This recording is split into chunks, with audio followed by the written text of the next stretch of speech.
Hi, friends. Welcome to Behind My Desk. Guess what?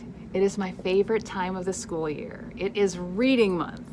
Do you remember last year how we had all those chains decorating the hallways and they were so colorful, and those chains represented how many books or chapters or minutes we had read together? Well, we're doing it again this year, and today is the first day that we begin. So your parents will be receiving a packet from your teachers today that has some information and your first set of links.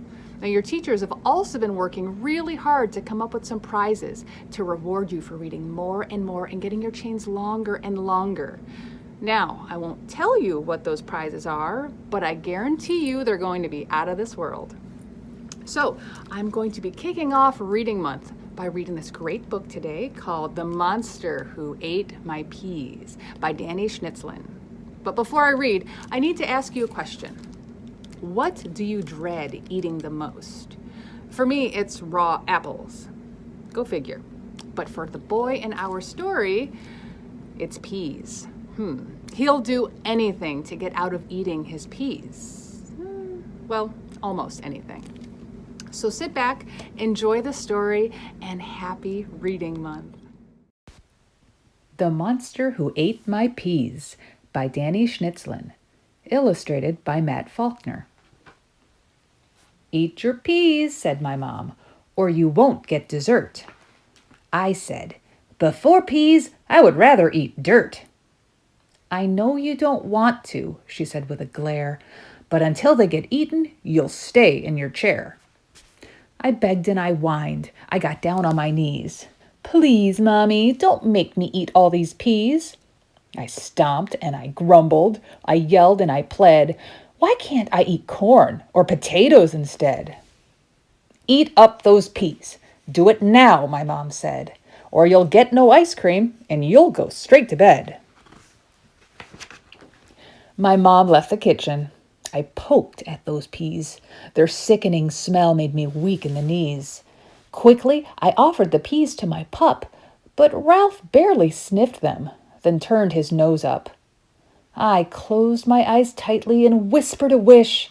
Please let these peas disappear from my dish. And something quite strange and mysterious occurred, almost as if somebody, somewhere, had heard. For right out of nowhere, a monster appeared. His hair looked like spinach, and so did his beard. His big, bloated body was broccoli green, and his breath, when he sneered, reeked of rotten sardines.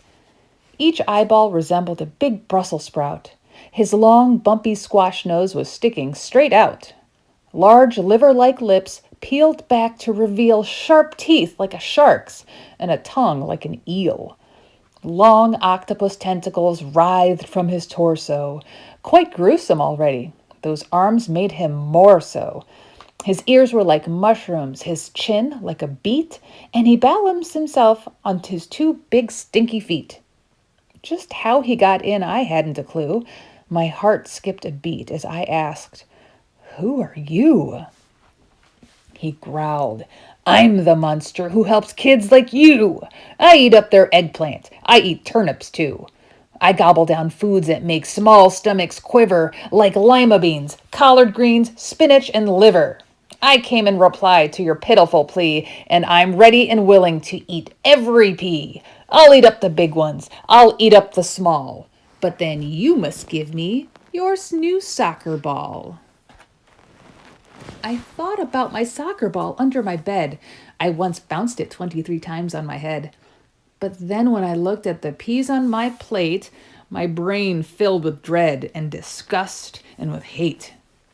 "What's your answer?" the monster demanded. "I don't have much time, so I'll be very candid. Millions of kids want their yucky foods eaten, from Bali to Raleigh, from Chile to Sweden."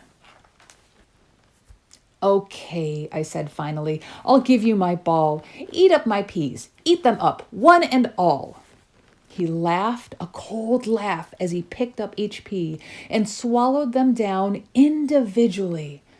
All 64 peas, slimy, gruesome, and green. He ate every one, and he licked the plate clean. And after he'd licked, and he'd lapped, and he'd slurped, he set down my plate and he boorishly burped. Then, just as my mother came back in the room, he vanished, no trace, with a noise that went phoom. Mom looked at my plate and she shouted with glee, "You did it! You ate each and every pea!" She gave me a hug and my ice cream, so yummy, with chocolate on top, so good in my tummy. Then I went on upstairs and peeked under my bed. I started to sweat, my heart filled with dread, for there in the spot where my ball used to be, there was only one very small, squishy, green pea. And now, when I want to play soccer with Dad, I think of that ball and I get very sad. If I've said it one time, then I've said it 10. I won't make a trade with a monster again. Not long after that, we had peas at our meal. The monster appeared with the same kind of deal. "I'll eat up your peas as quick as you'd like, but then, in return, you must give me your bike." I thought of my bicycle, shiny and new. I'd spent my whole savings to buy it, it's true. But when I looked down at those gloppy green peas, I felt like you feel when you get a disease. "Okay," I said sadly, "I'll give you my bike. Just eat up these peas. Get them out of my sight." The monster then opened his mouth very wide. He took all my peas and he dumped them inside. He chewed and he chomped and he swallowed them down. Then, phoom, he was gone, off for some other town. My mom served me cake, but I just couldn't eat it. I walked to the door, feeling down and defeated. I twisted the knob and I shuffled outside to get on my bike and go out for a ride. I looked all around and I started to cry. My bike wasn't out there. I think you know why. And right in the place where my bike used to be, there was only one very small, mushy green pea.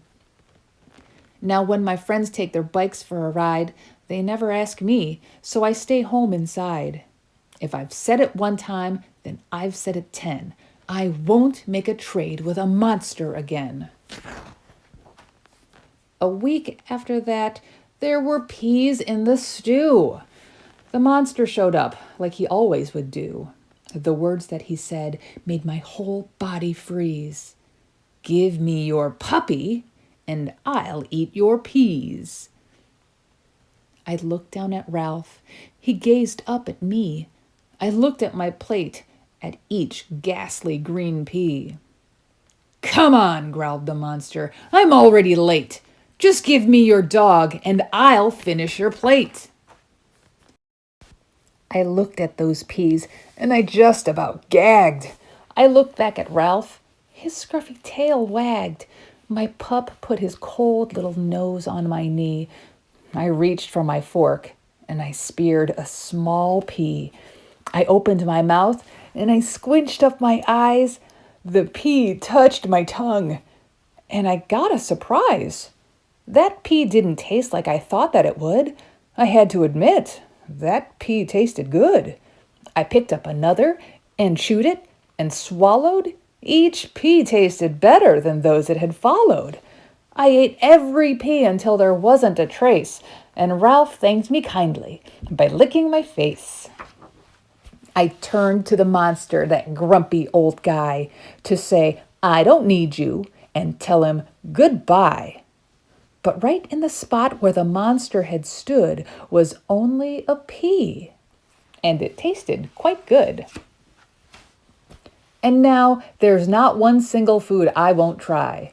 If others can eat it, well then, so can I. I'm happier now than I have ever been, and I will never trade with a monster again.